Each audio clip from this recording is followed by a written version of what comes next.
All right, 2012 Acura TL, timing belt and tensioner change. Was originally supposed to show this video from scratch. Forgot about that part, so we're just going to continue on here. Okay, just give me a second. So just a walkthrough to get where I currently am right now. To get the covers off, that's where I first started. So here's the covers. Covers sit inside there, and the cover one sits in the back there, which you will see over there. There is 5 bolts on each cover. So these are the mounting points. 1, 2, there's 1 here, 3, 1 under here, 4, and then there's a 5th one that kind of sits somewhere in the middle here. It attaches. Once you get that off for the front and back, and yeah, getting off the back is a little bit more difficult because there's this one, and underneath here there's another one. The only way to get that off is to take the strut bar that goes across each side. You take the strut bar out, and then you just lift this hoses hooked down into it. You just pull it up like that, and you just rest it there. Once you take out the 4 bolts, you just pull it off. There's what the strut bar looks like. I took off the wheel to make life easier. Actually, yeah, you're gonna need the wheel off. Also, there's a bottom cover that covers this area too. I can't remember how many bolts. I think it's 6. There's 4 easy ones to get to. 1, 2, 3, 4, and actually there's a 5th one up there. That's easy. 6. So there's about 7. There's actually 1 further up in the corner. That's probably the hardest one. You're gonna take that off, but before you take that off, you are going to need to take off this pulley. And in order to take that off, you need to take off this bolt. This bolt is a pain in the ass. Originally, it took me just 2 days to get this thing to come off. So you're gonna need to take that bolt off. Once you take that bolt off, then you can take that wheel off. Once you take the wheel off, then you can take off the plastic cover that was covering it in the first place. Once you get that off, then everything's exposed. You can see the entire belt. And then you can see, here's the tensioner. And then there's 2 bolts, 1 here, 1 under here. So you're gonna unscrew it. So that's where I'm at right now. I didn't actually take those out. So what I'm gonna do is loosen this one first, but I'm not gonna pull it out. Just loosen it. Then I'm gonna fully take out this one, and then hopefully, I believe the way the angle looks, this part will just drop down off of here. So once it drops off of there, it'll loosen the tension, and then I can pull this belt off, and then I will unscrew the other bolt, put on the new tensioner, and then do the reverse. Now, another thing I have to show you. Oh, if you're gonna do the water pump, this is actually the water pump. So you can take that out if you're doing a complete job. I'm not doing a complete job, so I'm not even bothering with the water pump. My main thing was actually the tensioner was an issue, but I'm just doing the timing belt since I'm here. Yes, I know technically you're supposed to do the water pump. It's not happening on this car. So yeah, that's where I'm at. Yeah, just give me a sec. I'm gonna show you from another angle. Now we're here back at the top. One more thing I had to show you. In order to have this much play to even do any of this stuff from the top, you're also going to need to separate the, where is it here?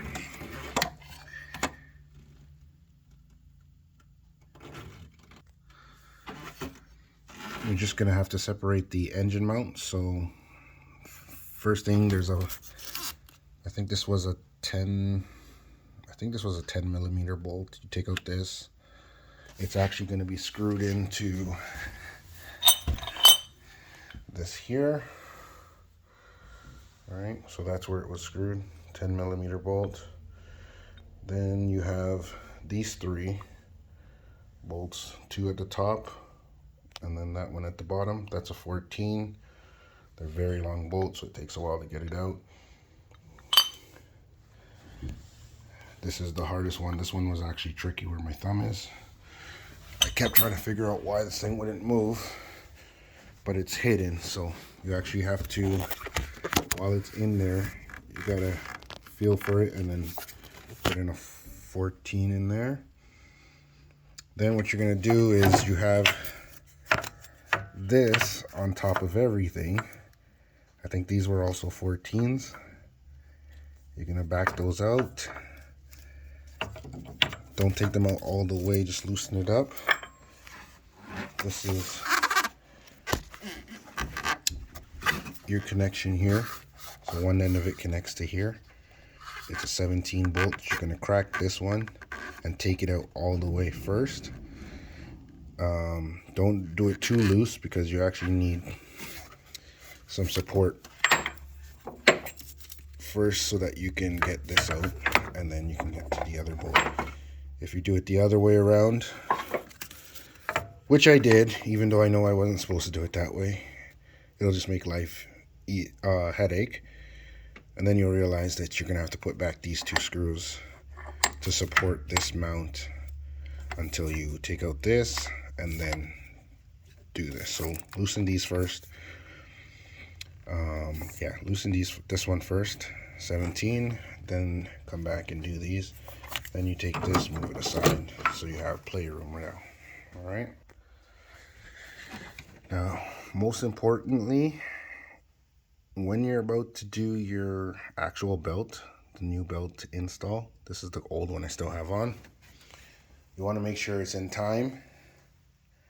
In most cases, it's already going to be in time because it was working, unless your belt broke before and you're lucky that you can put on a new one, because most of the time you pretty much destroy your engine. But if you're in time, what you want to do is make sure it's lined up. If you can see that line there, so it's at the first position. It's lined up here.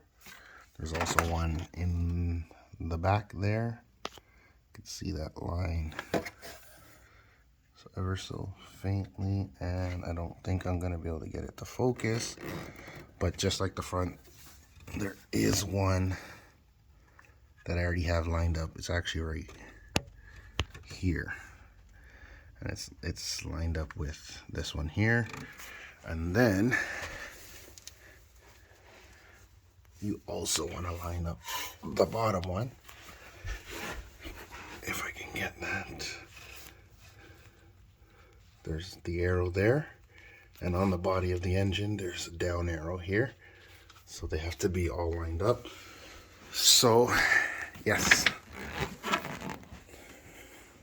once you have all 3 in time, then I would remove the old belt and then put on the new one and make sure everything is the same, it's still in line and everything before you reassemble. If it's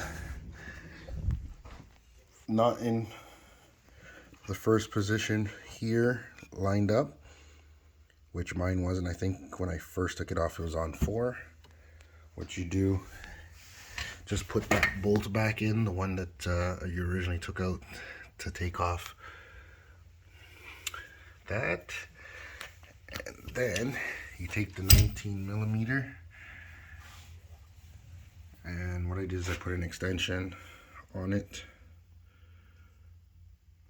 right, and you just crank it over and you watch it. It'll be a little stiff because it's under compression, so just work with it slowly until you get it into position right there. And then once you get in position there, like I said, if it was already in time, most likely all the other ones will be, but you're doing this to make sure you're not buying a new engine, because if it's out of time, just buy a new car. But yeah, seriously, yeah, you want to make sure that that is top priority, to make sure that's in time. All right, I'm gonna proceed on to the next step and we'll go from there.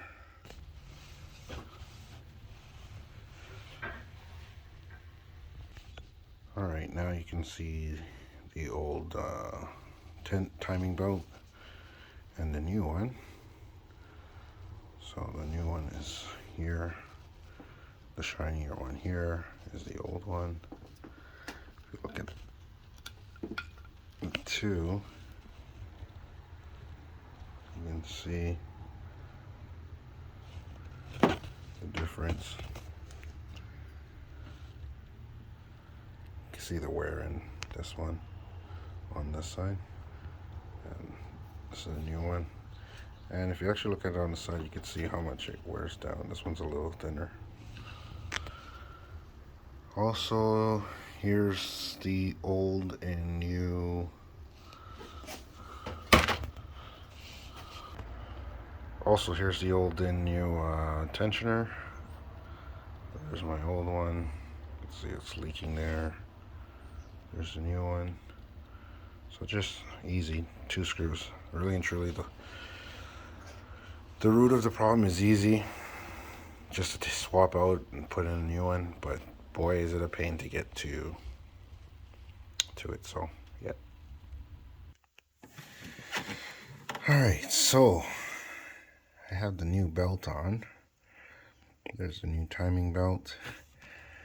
So it's pretty simple with the which way it goes. Obviously, you got the smooth side outside, groove side inside, plus it'll follow the teeth.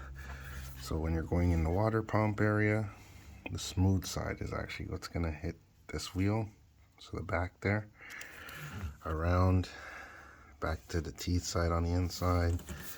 There's another pulley there, the back of it hits it, and then back in the groove side, back to the idler.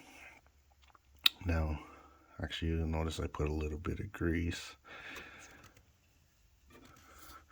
Not recommended. Gonna clean that because this is an aftermarket belt.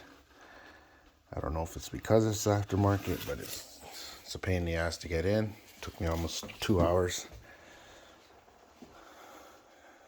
I thought it was the tensioner, because the tensioner is also aftermarket. I also thought that was the issue, that it wasn't manufactured properly. But then I finally got the tensioner in, went in like butter. The real pain was the belt, and once again, that could just be the belt's brand new. It is going to be a little bit tighter than the old one, because it does stretch over time, or it could just be, I don't know, just a little bit too tight than it should have been. Either way, got it in, and now pretty much just have to tighten everything down and start putting it back together. So there's the new tensioner in. All I have to do is pull that pin, apply the tension. So I do fire the pin. It may be hard to get out. Let's see. No, came out easier than I expected. That was a shocker.